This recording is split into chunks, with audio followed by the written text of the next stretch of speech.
What's going on, everybody? Patrick Auger, Drake Riggs, Matthew Wells here for the Body Lock, and today we're talking about Bellator rankings and whether or not media members should be a part of them. So if you haven't heard already, Bellator is going to do their own rankings similar to the UFC. They'll have the champions and then a 1 through 10 list under that. They'll do all their different weight classes plus a men and women's pound for pound.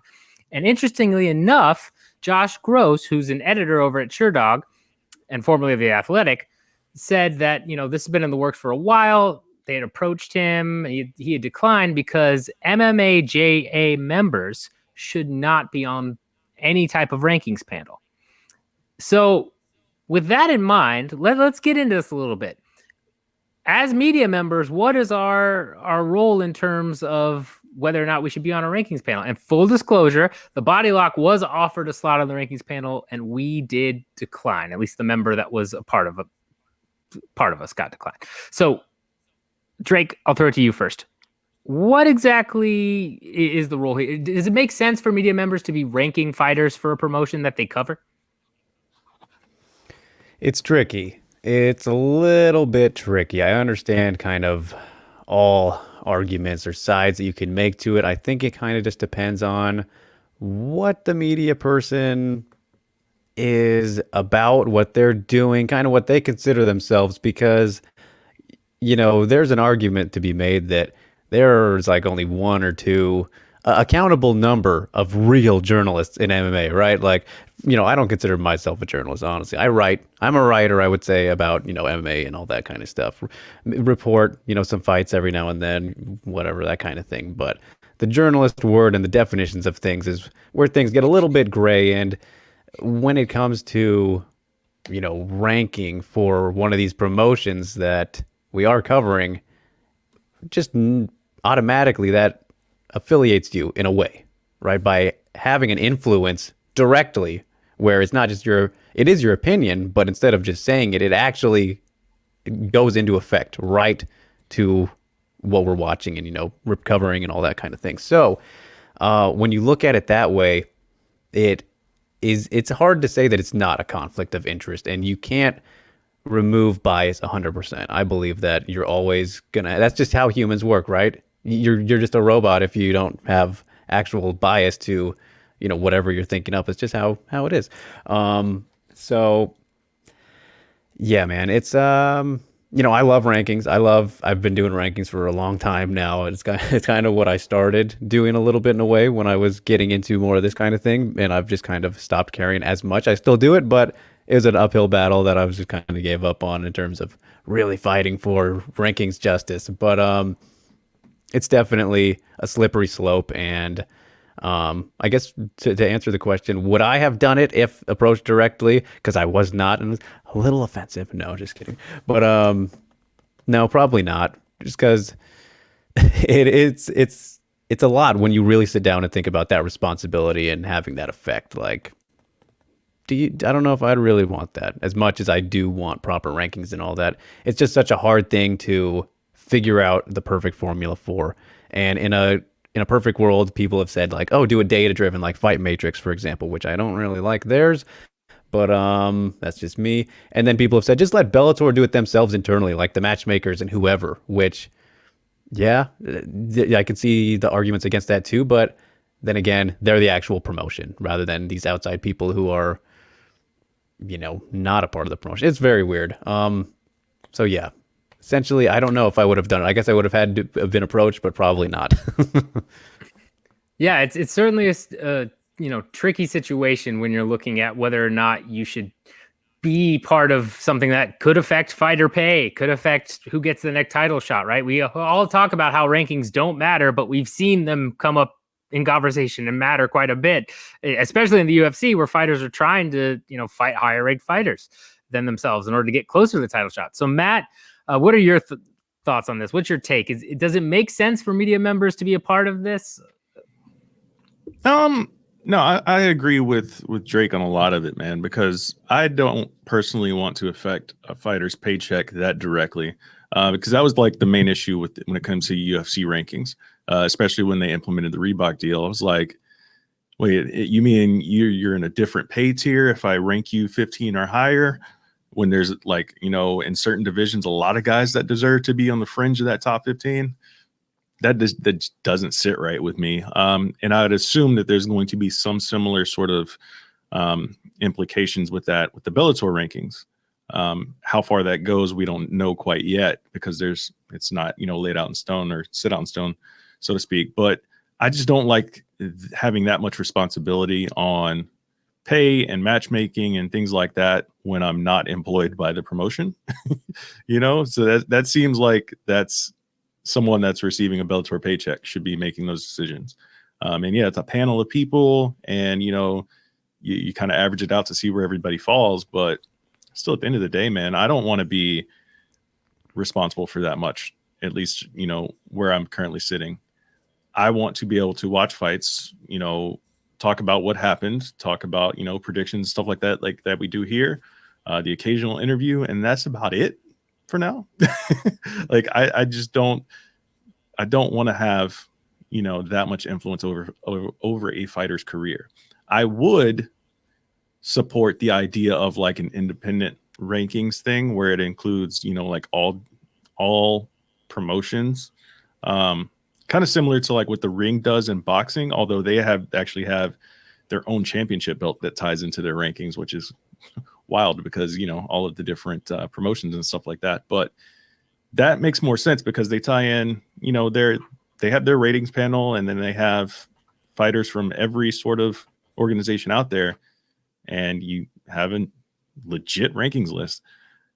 It wouldn't be the same in MMA because it's like, okay, just give me your top 15 Bellator. Well, like, do you even have 15 fighters in some divisions too? So it's like kind of everybody's automatically ranked. But no, man, I am good enough just observing from the outside on this. If you're going to tell me directly what you put on your ballot is going to affect someone's paycheck, nah, I'm good on that. That's a pass for me. Yeah, I mean, I think both of you guys bring up really good points, especially where it is such a tricky situation with how do you balance a data-driven model like Fight Matrix with a subjective model, especially being so close, covering this sport. I like to do rankings, for fun, where I have my top 10 of my division, all that stuff. But if that was going to be in an official panel, I think I would probably say no too, just because there are so many implications and so many conflicts of interest. And, I'm definitely open about, I try my best not to be biased towards certain fighters, but I know that I am sometimes. And I admit that. And it's like, okay, yep, I know, there's some fighters that I'm just going to be a fan of, and I want them to do well. And if I had to then watch that fighter, compete and then decide where they rank, that shouldn't, I couldn't do it. It would be way too much of a conflict of interest, especially when, there are fighters I dislike on that spectrum too. Like that's not cool if I'm messing with their money. So I think that the only type of ranking system, Matt brought it up in terms of an independent panel or some type of, siloed separate panel that really, that's all their job. They don't, write stories. They don't do any of that. Some combination of, people that know the sport well enough, but aren't really too involved in the sport. And that's their only job, I think, is the only way you're going to get pretty objective rankings. Even then, you're still going to have issues. So with this all being said, let's talk about, again, what we can do moving forward to make rankings better, right? Because we've seen it. I know that both of you have seen it in terms of the UFC rankings were a bit of a mess till they restructured it. But even then, you've got a promotion kind of moving stuff around and people saying certain things of how, sending out a flyer saying like, this is how, who you should vote for based on this. And this is where they should land, all this type of stuff. So give me your ideal ranking scenario, what you think would work the best, or just improvements that could be made from learning what the UFC has done. And before we'll run through that quickly. Before we do, make sure you hit that subscribe button. Make sure you hit the like button if you haven't done that already. And, hit that bell notification button so you know when we're dropping the latest videos. So real quickly here, just to wrap this up, what's your ideal ranking system, Drake? Man, that's a thing that I've been thinking about for many years now, pretty much my entire MMA fandom. In terms of what it would look like, I think it would be awesome to have a universal entire ranking system that puts every MMA organization together. I think that's the way you should do it and the best way for a format like this to work. But I actually really like the idea that you just presented about if it's for a specific organization, let's say these Bellator ones right now.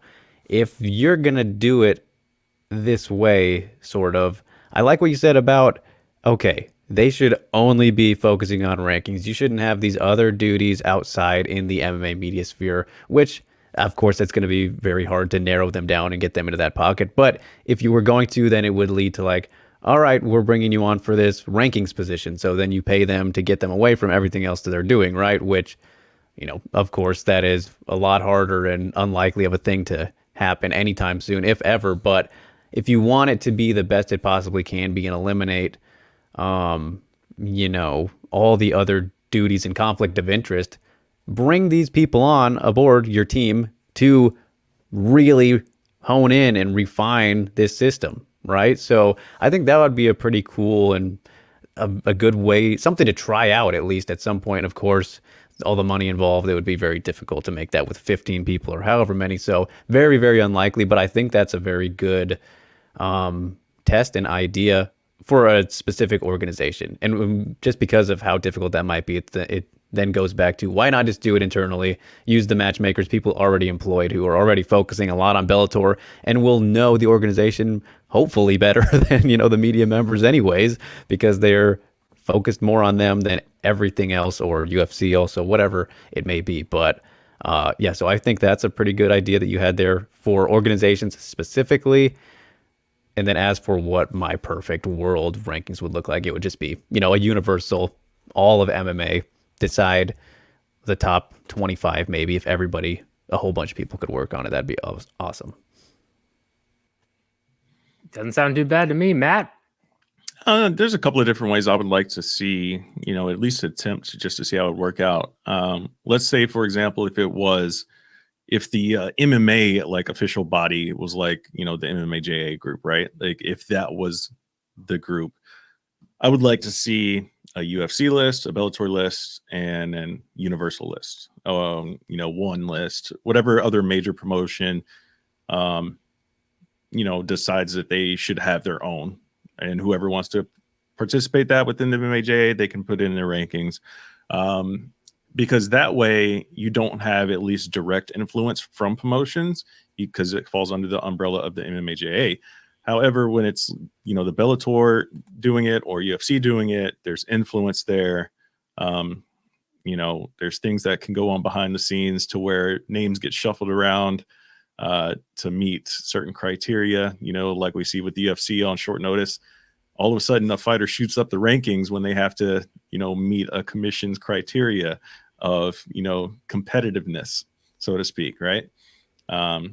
So things like that, are kind of issues with the ranking systems now. But there's not really a great answer because even if you do an independent thing, who's to say a promotion still won't reach out and try to get in someone's ear and try to just do all sorts of shadiness? I mean, it's the fight game. There's no clear-cut way to, skate around all sorts of, corrupt things. It's not as simple as, hey, you have a schedule. It's not like an NFL where it's like, hey, here are your 16 games, go win them. You're going to fight for you're going to play for a title, right? You're going to play for the championship that year. That's just not how fighting is set up. So there's a lot of influence and things like that get people where they want to be, promotions picking and choosing who they want to promote more than other people.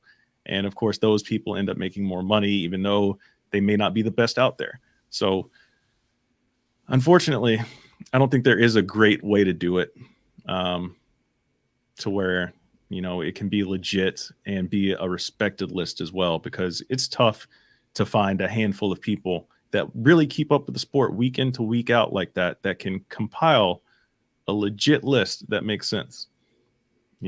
They barely do it with the UFC. And if you look at the UFC's list of actually who consists of that panel, you go to their websites. Some of those websites don't even exist anymore. So it's like, who are these people? Who who's to say it's not actually just UFC dropping in numbers at the end of the day?